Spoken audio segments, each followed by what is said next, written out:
Assalamualaikum warahmatullahi wabarakatuh. Halo guys, kembali lagi bersama saya Bobby Herian. Kali ini saya ingin mengomentari tentang Gibran di debat Cawapres kemarin, yang mana dia menyebut tentang Thomas Lembong ya, yang mana beliau ini sebut Gibran itu anti hilirisasi guys. Ya, dan langsung dibantah oleh Thomas Lembong sendiri.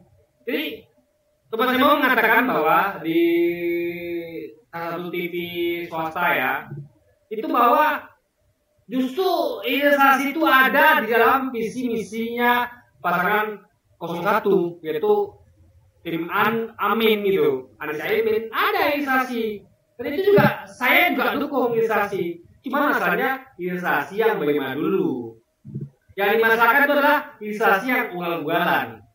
Artinya hulunya nggak beres, Anda mau hilirisasi. Harusnya kalau mau hilirisasi yang benar, hulu beresin dulu gitu.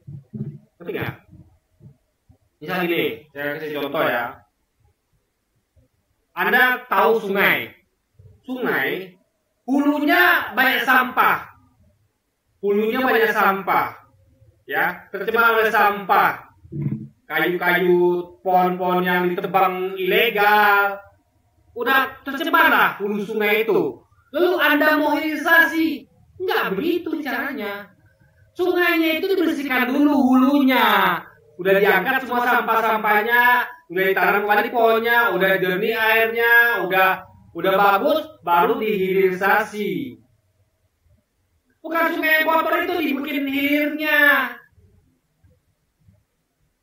Orang saja mencari air bersih ya, itu dari sungai yang bersih, dari mata air pegunungan, bukan dari mata air yang penuh sampah. Karena pemerintah Jokowi ini memang hulunya nggak beres, lalu mau sosokan pula hilirisasi, kan ngaco guys. Itu yang dinamakan sebagai hilirisasi ugal-ugalan. Itu tidak ada di kamusnya tim Amin, nggak ada. Hilirisasi itu penting, tapi harus diberi dulu hulunya. Contohnya, itu banyak hulunya itu yang merupakan perusahaan-perusahaan tambang nikel yang dimiliki oleh perusahaan atas Tiongkok. Itu banyak kan yang terjadi kecelakaan sehingga menyebabkan kematian, meninggal dunia, kecelakaan di tambang, di pabrik tambang itu guys. Itu berarti hulunya bermasalah. Belum lagi mempekerjakan tenaga kerja asing gitu. Yang harusnya bisa memakai tenaga kerja kita, kecuali kalau tenaga kerja kita tuh sudah tidak banyak yang nganggur. Ini pengangguran banyak guys di mana-mana. Harusnya kita dulu diutamakan gitu. Udah cukup lah mereka tuh ngambil keuntungan dari hasil untungnya itu gitu loh. Ditambah lagi dengan tenaga kerja juga enak betul Tiongkok itu guys. Itu masalahnya. Jadi dan satu lagi kritik kita ya, kayaknya semua masalah di Gibran ini ya 02 nih, apapun masalahnya solusinya hilirisasi. Enggak begitu logikanya. Hilirisasi itu hanyalah salah satu dari solusi dari banyak masalah negeri ini. Banyak solusi lain yang harus dikerjakan bersama-sama. Bukan hanya semua itu hilirisasi, bukan. Tapi huluisasi yang benar dulu. Diberesin hulunya, baru dikerjakan hilirisasinya. Kalau hulunya nggak benar, jangan dulu kerjakan hilirnya gitu guys.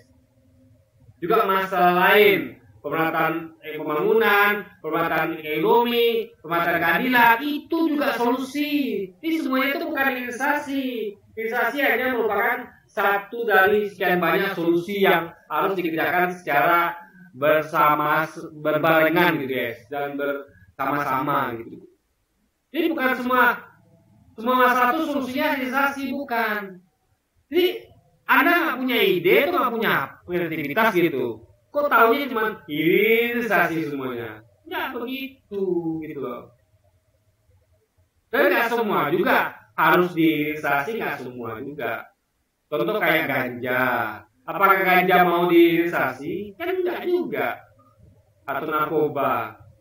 Kita tuh hulunya dulu benerin. Misalnya tambang, itu kalau mau investasi asing, itu tambang investasi yang bagaimana dulu. Jangan semuanya itu asing itu dikasih bebasan untuk untuk investasi Indonesia nggak begitu caranya guys, apalagi sampai menggunakan tenaga kerja mereka, sementara di tengah banyak rakyat kita itu masih pengangguran.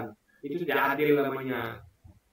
Masa mereka dapat semuanya, sudah dapat untung dari hasil investasinya, dapat pula pekerjaan lagi kan, itu kan tidak adil guys. Gitu loh. Jadi sekali lagi ya, Gibran ini nggak ngerti. Jadi seakan-akan cuma mereka saja yang akan mengerjakan hilirisasi. Enggak, 01 akan mengerjakan hilirisasi. Makanya saya dukung 01. Karena 01 itu akan mengadakan hilirisasi, tapi hilirisasi yang benar. Setelah hulu bersih dulu. Hilirisasi itu juga harus adil. Dijelaskan keadilan, jangan seperti sekarang yang tidak adil. Yang mati itu hanya pengusaha-pengusaha kaya. Rakyat setempat itu banyak yang masih pengangguran, banyak miskin. Nggak begitu hilirisasi yang benar itu guys. Juga kata Pak Thomas Saibong, dibikin hilirisasi secara massal, akhirnya harga nikel turun anjlok. Nggak begitu juga, pakai teknik gitu loh. Ada persediaan gitu. Jadi jangan gila-gilaan juga gitu loh. Pertama, investasi asing banyak masuk untuk tambang. Pertama, barang tambang cepat habis. Yang menguasai siapa? Asing lagi. Boleh asing investasi, tapi jangan dominan gitu. Sebenarnya kita akan habis, mereka keruh guys. Kita nggak dapat apa-apa gitu. Kita hanya dapat lemahnya saja. Lalu itu hilirisasi, harganya turun anjlok. Itu tambah turun lagi pendapatan kita gitu. Ya kan, mereka bisa saja ngambil pajak. Kenapa? Alasannya mereka rugi, padahal mereka untung walaupun menurun. Kita juga nanti yang ujung-ujungnya dikadalin gitu kan. Kita menganggap betul benar, memang untungnya turun karena harga anjlok, karena nikelnya itu, produk hilirnya itu surplus, banyak gitu. Karena hilirisasi yang tidak pakai teknik tadi, yang tidak pakai cara tadi, tidak pakai hitung-hitungan tadi, asal main hilirisasi aja. Apa kayak Anda mau hilirisasi sungai, ya harus hitung dulu berapa kapasitas yang mau Anda gunakan. Jangan ambil semuanya sungai itu, yang ada nanti di hilirnya banjir. Yang ambil secukupnya. Butuhnya bulan ini berapa liter untuk minum sama mandi. Besok berapa liter lagi, nanti berapa tahun depan berapa liter lagi, karena penduduk bertambah. Jangan semua itu dikeruk dari hulu itu, tinggal hulunya habis kering, lalu hilirnya malah kebanjiran karena kebanyakan oversupply. Itu disebut sebagai hilirisasi yang ugal-ugalan. Makanya hilirisasi itu pas tepat sasaran, itu dilihat dari investasinya juga. Kalau investasinya terlalu banyak asing untung, yang lebih banyak di asing, dan kita pun rugi. Makanya investasi itu tengok-tengok dulu. Jangan terlalu banyak menguntungkan asing. Harus untungnya itu seimbang, adil, dan harusnya kita lebih banyak untung karena kita pemilik bahan tambang itu. Mereka hanya investasi guys. Pemilik itulah yang harusnya lebih diuntungkan gitu loh.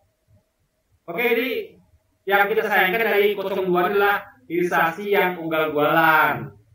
Itu masalahnya. Kalau di 01 hilirisasi juga, tapi tepat sasaran, penuh perhitungan, nggak ugal-ugalan. Dibeli dulu hulunya dan dihitung dengan perhitungan yang cermat, matang, sehingga nanti harganya itu tidak anjlok. Dan kita yang untung, bukan asing yang untung.